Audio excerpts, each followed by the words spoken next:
স্বপ্নের ইউরোপ যাত্রা।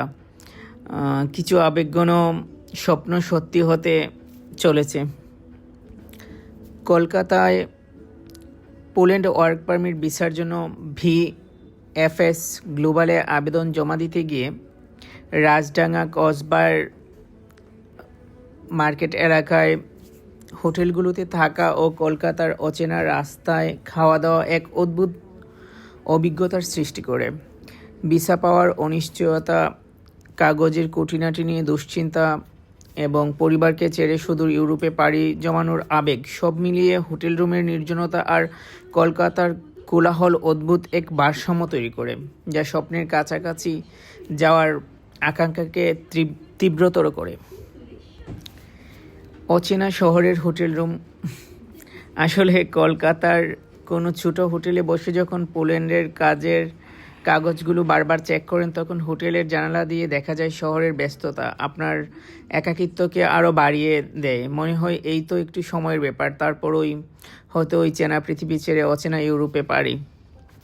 হোটেলের খাবারের স্বাদ। কলকাতার রাস্তার ধারের কোনো দোকানের কফি, হোটেলে বসে BSF-এর কথা ভেবে রাতের খাবার খাওয়া, একদিকে বাড়ির খাবারের কথা মনে পড়া, অন্যদিকে নতুন জীবনের স্বপ্ন চোখে হাসিমুখে দুটোই অনুভব করা হয়।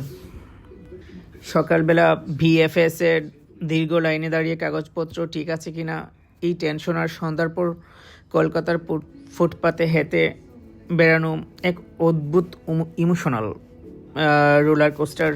মনে হয় যদি ভিসাটা হয়ে যেত এই কষ্টের সার্থকতা।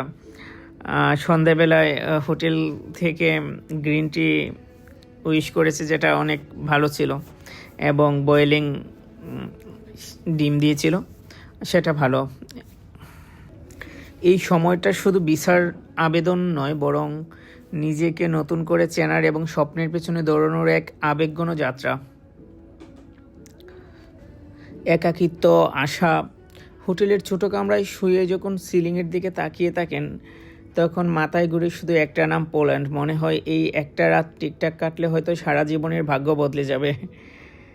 হোটেলের নরম বিছানায় শুয়েও মনে পড়ে বাড়ির ঘরটার কথা।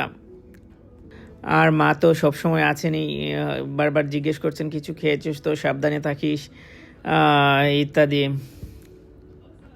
সারা রাত ফাইলপত্র আর পাসপোর্ট বারবার চেক করা, কাল কী হবে, ইন্টারভিউ কেমন যাবে, এই চিন্তায় চোখের পাতা এক করতে না পারাটা এক কঠিন সংগ্রাম।